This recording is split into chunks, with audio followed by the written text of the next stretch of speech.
आज महेंद्रजीत सिंह मालवीय के नेतृत्व में कहा जा रहा है कि 300 से ज्यादा जो बीएपी के कार्यकर्ता हैं उन्होंने कांग्रेस पार्टी ज्वाइन कर ली है।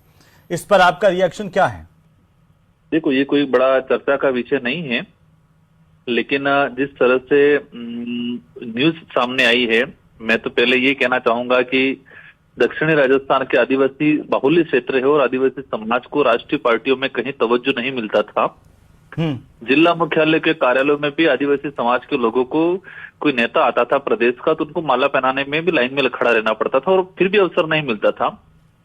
आज भारत आदिवासी पार्टी की बदौलत राष्ट्रीय पार्टियों में आदिवासी समाज के लोगों को एक वजूद बढ़ा है और आज हमें खुशी है कि कहीं न कहीं गहलोत जी और डोटासरा जी जो जयपुर बुला के वहां के आदिवासी समाज के कार्यकर्ताओं को सदस्यता दिला रहे हैं, तो एक बड़ा परिवर्तन है वो बाप पार्टी की बदौलत आया है उस दक्षिणी राजस्थान के अंदर।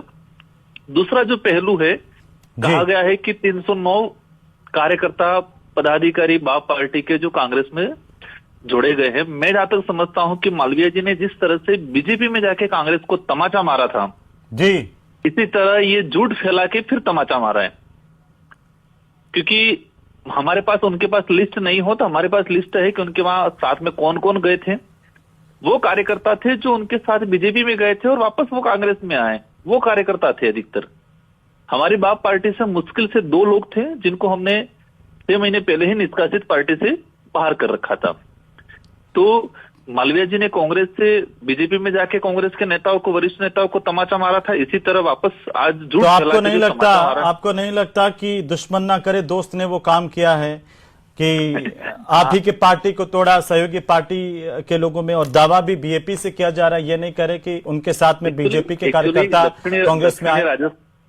दक्षिणी राजस्थान के अंदर कुछ लोग हैं जो कांग्रेस बीजेपी दोनों के गठबंधन में काम करते हैं और इसका उदाहरण पिछला लोकसभा पंचायती राज चुनाव जो हुआ उसमें कांग्रेस ने बीजेपी को समर्थन देकर डूंगरपुर में जिला प्रमुख बनाया। और ये जो नेता आज वहां पर गए हैं उनको आम जनता वहां इस नाम से जानती है, कमल कांग्रेस के नाम से उनको प्रचारित करती है। तो इसलिए कोई बड़ा विषय नहीं है। और ये एक कहा जाए कि उनके नंबर बढ़ाने के लिए महेंद्रजीत मालवीय और दिनेश जी खोडनिया दोनों गए हैं। और ये भी बता दूं कि भाई पार्टी के पदाधिकारी सदस्य, मतलब अन्य पार्टी के लोग आके सदस्य ले रहे, तो बांसवाड़ा का जिला अध्यक्ष क्या उनके साथ था क्या स्थानीय ब्लॉक अध्यक्ष उनके साथ था क्या? पार्टी की जिला अध्यक्ष, ब्लॉक अध्यक्ष उनके साथ नहीं गए हैं वहां, क्योंकि उनको हकीकत पता है शायद, इसलिए नहीं गए होंगे। तो आप ये कह रहे हैं कि ये बीएपी के कार्यकर्ता नहीं है? नहीं, बिल्कुल नहीं है। लिस्ट दे दे हम नहीं, आता हम लिस्ट दे देते, उनके पास लिस्ट नहीं हो जिनको लेके गए थे वो 20 से 25 तो मालवीय जी के घर के लोग थे जी। 3 सर पंचायत समिति सदस्य कांग्रेस के जो बीजेपी में गए थे, जिला परिषद सदस्य और कांग्रेस के पदाधिकारी पूर्व में। लेकिन महेंद्रजीत सिंह मालवीय तो यही कह रहे हैं ना कि मैंने बीएपी के इतने ज्यादा कार्यकर्ता तोड़े, तो जिस तरीके से आदिवासी अंचल में कांग्रेस को फायदा होगा आने वाले दिनों के अंदर, चाहे वो पंचायत के निकायों के चुनाव हो, क्योंकि वे खुद पहले प्रधान रह चुके हैं। वो ये दावा करते हैं कि उनकी पकड़ है वागड़ अंचल में। हमारे लिए तो ये भी गर्व की बात है कि बाप पार्टी के नाम से अगर राष्ट्रीय पार्टी के नेता उनके हाईकमान में नंबर बढ़ाते हैं तो अच्छी बात है। हकीकत तो है ही नहीं ऐसे, लेकिन बाप पार्टी का अगर नाम लेके अगर उनके हाईकमान में नंबर बढ़ाने का अगर काम में आ जाती है बाप पार्टी, तो ठीक है, आप लोग हमारी बाप पार्टी के नाम से तो नंबर बढ़ा रहे हो कम से कम।